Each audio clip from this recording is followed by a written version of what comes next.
Alright guys, let's go for a little ride. Had some snow. It is Thanksgiving Monday. Well, in Canada, Thanksgiving Monday. Yeah, we got 3 or 4 inches of snow last night, but most of it's melted. And I'm getting closer to the lake here.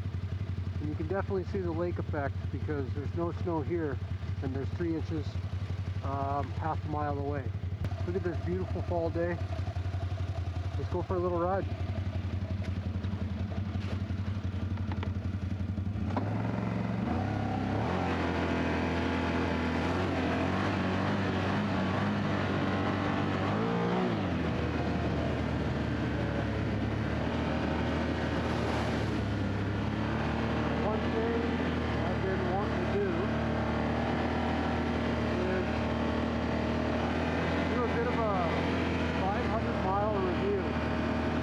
X MR.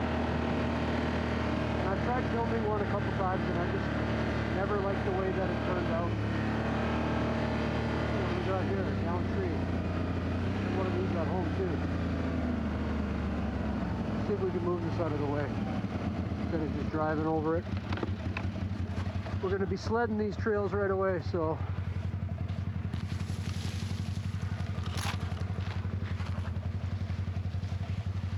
you know what? I think I'll just cut it.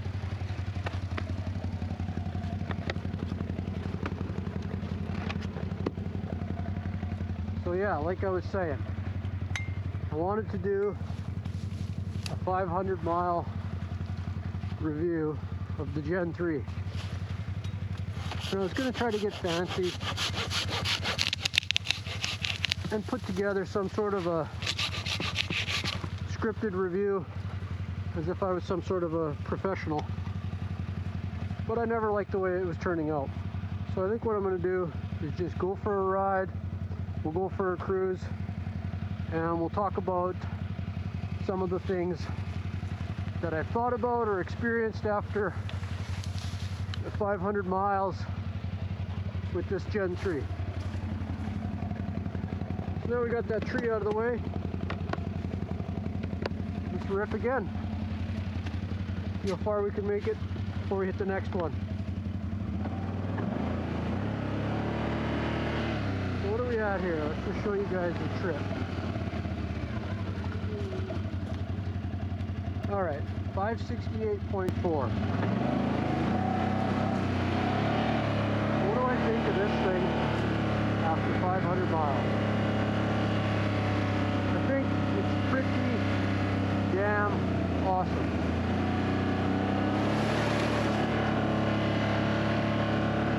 Honestly, I'm just totally blown away by how fun it is to ride, how easy it is to ride, even how comfortable it is on the trail. Man, these trees really got hung over in this heavy snow. This is wild. Down here a couple days ago, it wasn't like this at all. Kind of cool. Yeah, so when I bought this thing, you guys know from watching my other videos, I have a 2022 Polaris Sportsman 570 Trail. And I really like that quad. I've had it since new, and it's always been a really good machine, a great sort of trail machine. I bought this for some of the places that we go where we're going to get deep water and deep mud, and I wanted a snorkel. I also just wanted some power. I wanted to have some fun. Check out this going. Get some drift action. Oh, down tree. Sliding. That was close. I locked it up big time there. Let's see if we can move this one for the snowmobile club too. Yeah, hopefully I can remember what I was saying. So I had the 22 Polaris. I wanted something with more power and more capability. I wanted to be riding in deeper water. And yeah, I just wanted to spend some more time in the mud.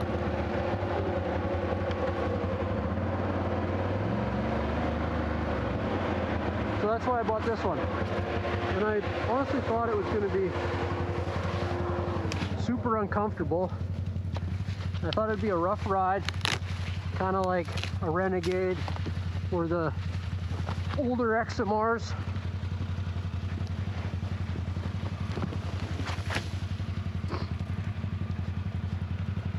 But this new chassis and these Showa shocks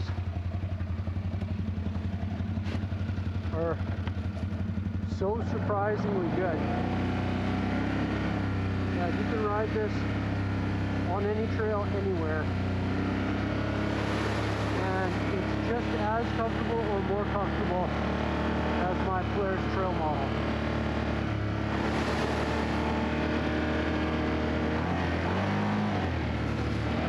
So there's that. What else do we got? At first, I wasn't sure about the electronic throttle. It felt really weird. And it seemed like there was all this lag time in the throttle. But really, that just kind of came down to what mode you're in. You know, if you're in work mode, regular mode, or sport mode, it completely changes how the throttle feels. And I think they got it dialed in kind of just perfectly. Because, to be honest, if I was just doing a trail ride like this all day long, I wouldn't have it in sport mode. I'd have it in normal mode so it's not so jumpy.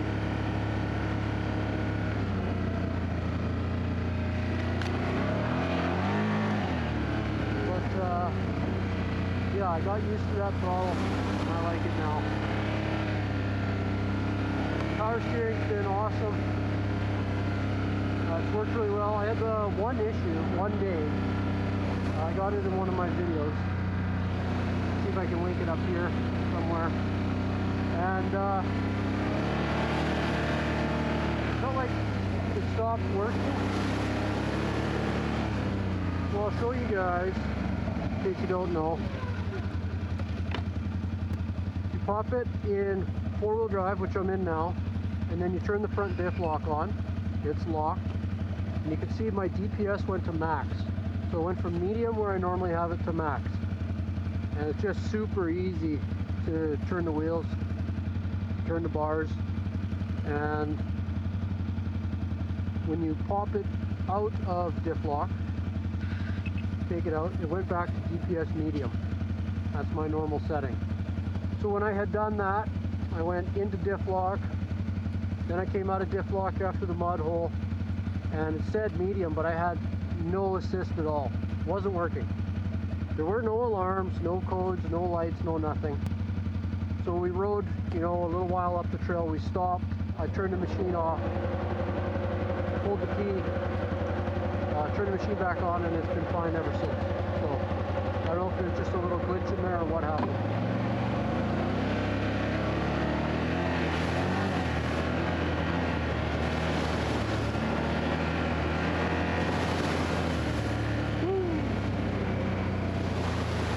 This one could be a problem.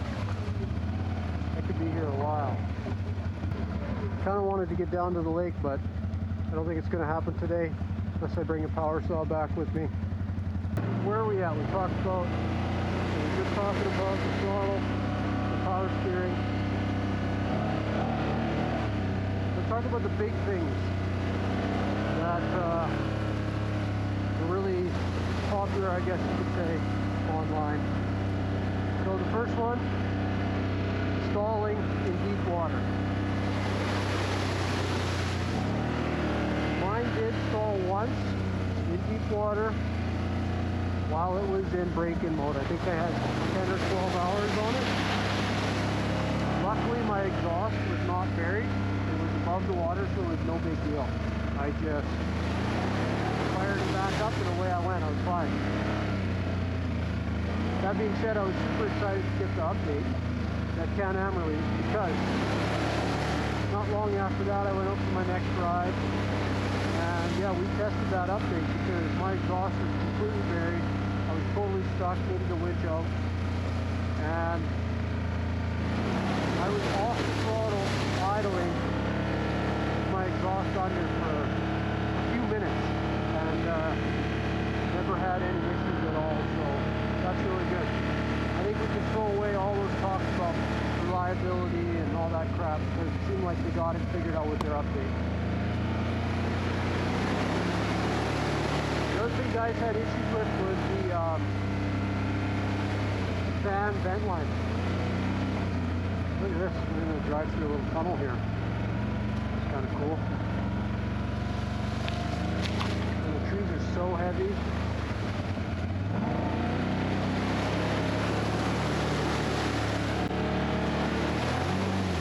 Woo!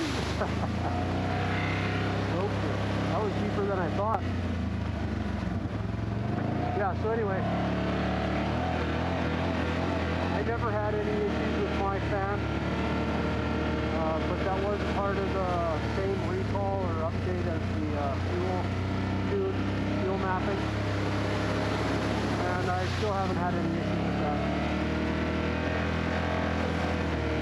Some guys are talking about breaking drive shaft. I haven't broke one of those yet.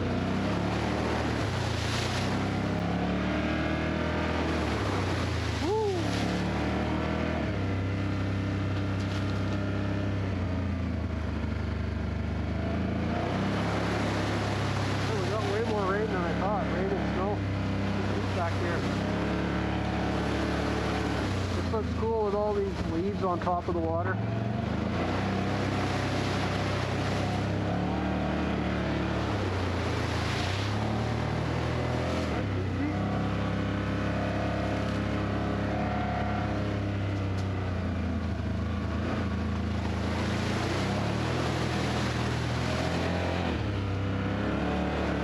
Awesome.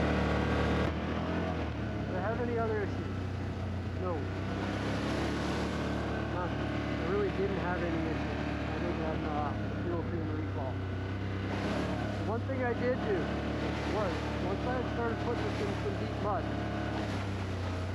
I noticed, really noticed the downfall of the clutching on this 850.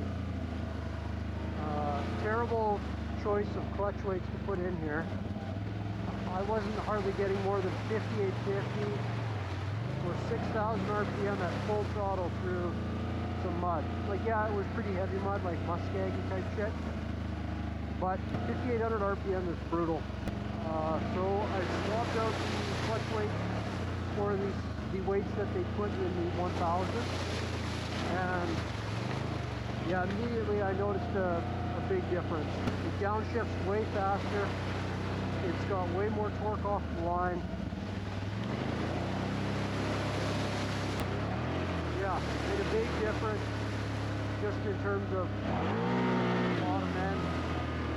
And the RPMs that you can get out of it now are closer to 7,000, 7,200. So I'd say overall that's probably one of the most important things you can do if you get an 850 is change the clutch weight right away.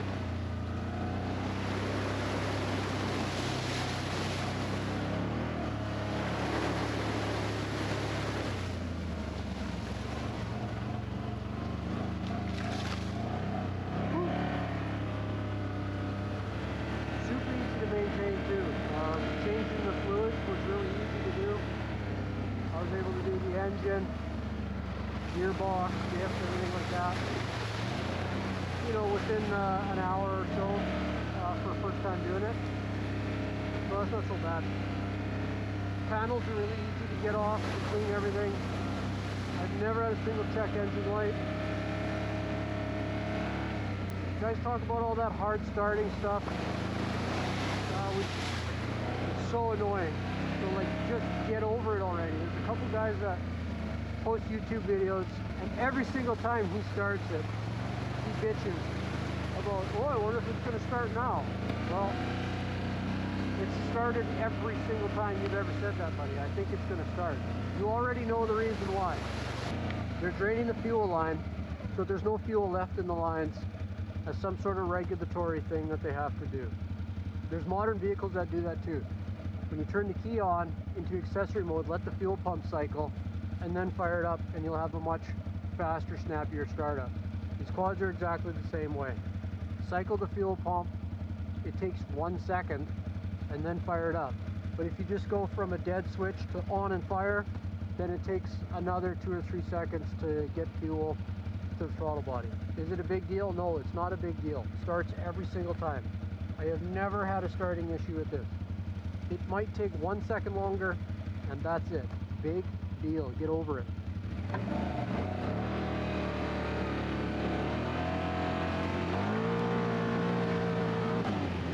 Yeah, it is the fastest and funnest quad I've ever been on.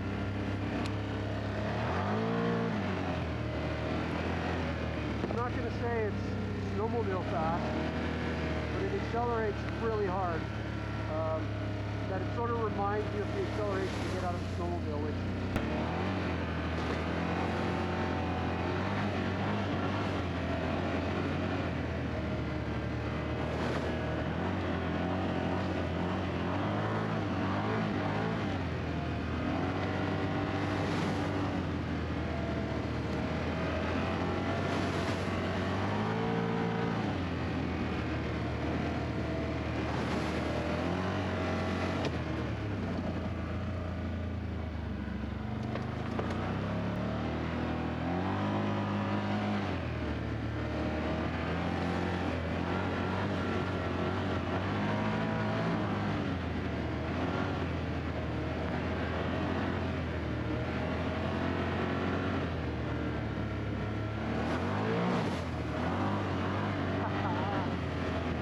front wheels up before you hit a water hole. It's just amazing.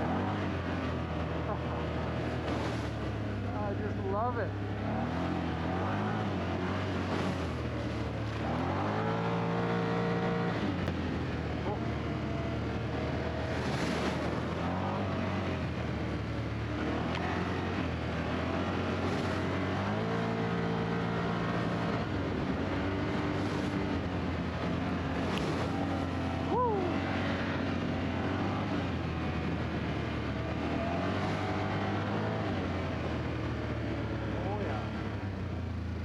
Find somewhere to park up here, and we'll kind of finish our ride and review.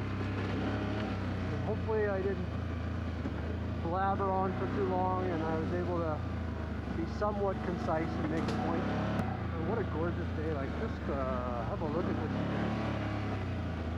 How sick is it in here?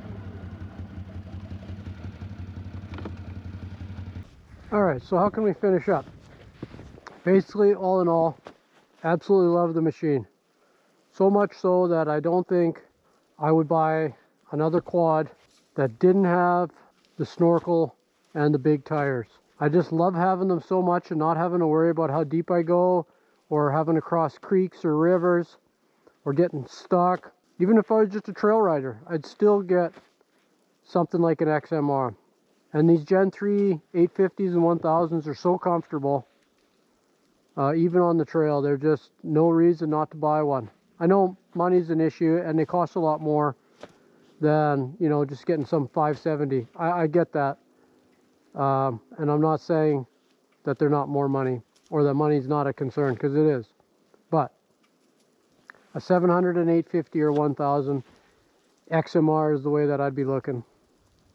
Even with Polaris's new Mud Edition looks pretty good, and they've upgraded it quite a bit for 2026. I would consider that one too, although I haven't ridden it, so can't say anything about it. The only thing I wish that this quad had is a little bit better onboard storage. This is all you get, is a cell phone holder, and it works really well. Other than the really hot days, it'll bake your phone in there. You cannot plug your phone in or even leave it in there on a hot day, especially if you're moving slow.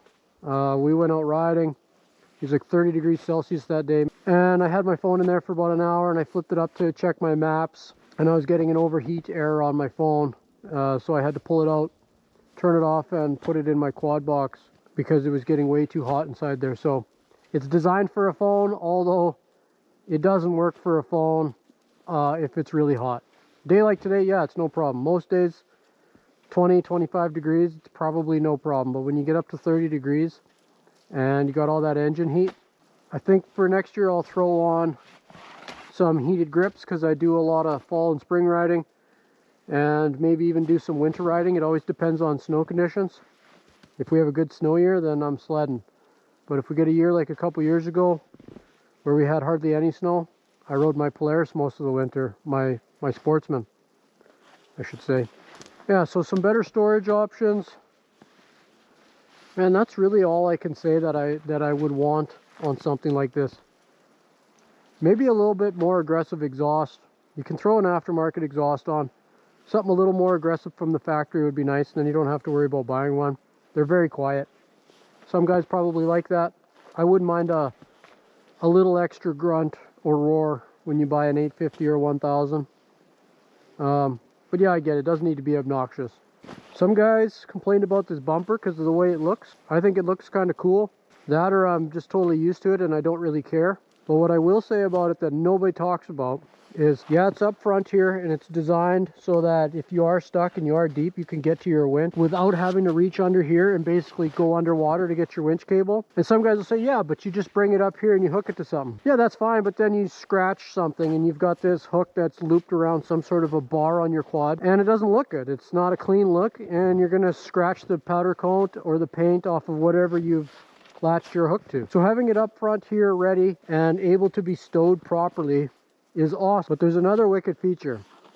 I got really stuck one time and we were exhaust deep. We were buried right up to here. I wasn't wearing waders that day. I had boots. I was able to just stand on the tire, walk over here, stand right on this bumper and winch, and my buddy threw me a winch cable. I was able to lean down, hook the whole thing up, step back on the quad, all without having to go tits deep into mud hole. So extra feature, you can stand on it. So yeah, I'm not sure what else to say. If you guys got any other questions, feel free to ask in the comments. But yeah, I love it. Super happy with it. So much so that I wouldn't get anything else other than something like this again. It's just been awesome. So thanks for watching. Let's go for a rip. Wonder if it's going to start. Oh, it started. Can't believe it.